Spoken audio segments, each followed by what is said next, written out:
أعوذ بالله من الشيطان الرجيم. بسم الله الرحمن الرحيم. يوم يجمع الله الرسل فيقول ماذا أجبتم قالوا لا علم لنا إنك أنت علام الغيوب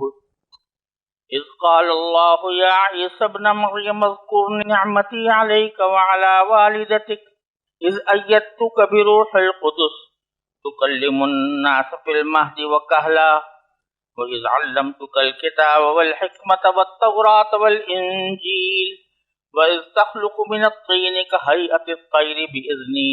فتنفخ فيها فتكون طيرا بإذني وتبرئ الأكمه والأبرص بإذني وإذ تخرج الموتى بإذني وإذ كففت بني إسرائيل عنك إذ جئتهم بالبينات فقال الذين كفروا منهم إن هذا إلا سحر مبين. یہ سورہ مائدہ کی 2 آیتیں ہیں، 109 اور 110. پیچھے اللہ تبارک و تعالیٰ نے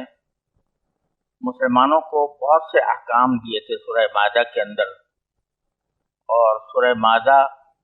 وہ سورت ہے جو احکام کے اعتبار سے سب سے آخری سورت ہے. یعنی اللہ تعالیٰ نے جو احکام نازل فرمائے ہیں وہ سورہ مائدہ میں سب سے آخر میں بہت سے احکام نازل فرمائے ہیں جو محکم ہیں، اور وہ سورہ مائدہ اس لحاظ سے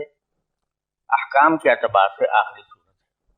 تو بہت سارے احکام دینے کے بعد اللہ تبارک و تعالیٰ کی کچھ سنت قرآن کریم میں یہ ہے کہ جب بہت سے احکام دے دیتے ہیں تو پھر آخر میں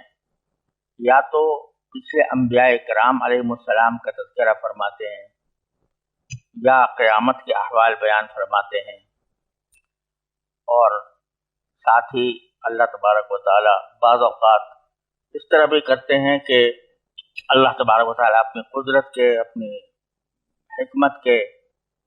جو اوصاف ہیں ان کو خاص طور پر بیان فرماتے ہیں تاکہ پچھلے جو احکام دیے گئے ہیں ان پر عمل کرنے کی ترغیب بھی ہو، اور ساتھ میں اس کا رعب بھی ہو کہ اللہ تبارک و تعالیٰ کی بارگاہ میں ایک دن پیش ہونا ہے اور ان احکام کے بارے میں اس کو جواب دینا ہے کہ ہم نے اس پر کس حد تک عمل کیا. چنانچہ یہاں اللہ تبارک و تعالیٰ نے قیامت کا ذکر فرمایا ہے اور میدان حشر کے کچھ مناظر بتائے ہیں، اور اسی ضمن میں حضرت عیسیٰ ابن مریم علیہ السلام کا بھی ذکر فرمایا ہے. پہلے ان آیات کا ترجمہ دیکھ لیں، اس کے بعد انشاءاللہ اس کے مختلف حصوں کی تشریح پیش کی جائے گی. فرمایا وہ دن یاد کرو جب اللہ تمام رسولوں کو جمع کرے گا اور کہے گا کہ تمہیں کیا جواب دیا گیا تھا. وہ کہیں گے کہ ہمیں کچھ علم نہیں، پوشیدہ باتوں کا تمام تر علم تو آپ ہی کے پاس ہے. یہ واقعہ اس دن ہوگا جب اللہ کہے گا اے عیسیٰ ابن مریم، میرا انعام یاد کرو جو میں نے تم پر اور تمہاری والدہ پر کیا تھا، جب میں نے روح القدس کے ذریعے تمہاری مدد کی تھی. تم لوگوں سے گہوارے میں بھی بات کرتے تھے اور بڑی عمر میں بھی، اور جب میں نے تمہیں کتاب و حکمت اور تورات و انجیل کی تعلیم دی تھی، اور جب تم میرے حکم سے گارا لے کر اسے پرندے جیسی شکل بناتے تھے پھر اس میں پھونک مارتے تھے تو وہ میرے حکم سے سچ مچ کا پرندہ بن جاتا تھا. اور تم مادرزاد اندھے اور کوڑھی کو میرے حکم سے اچھا کر دیتے تھے، اور جب تم میرے حکم سے مردوں کو زندہ نکال کھڑا کرتے تھے، اور جب میں نے بنی اسرائیل کو اس وقت تم سے دور رکھا جب تم ان کے پاس کھلی نشانیاں لے کر آئے تھے، اور ان میں سے جو کافر تھے انہوں نے کہا تھا یہ کھلے جادو کے سوا کچھ نہیں.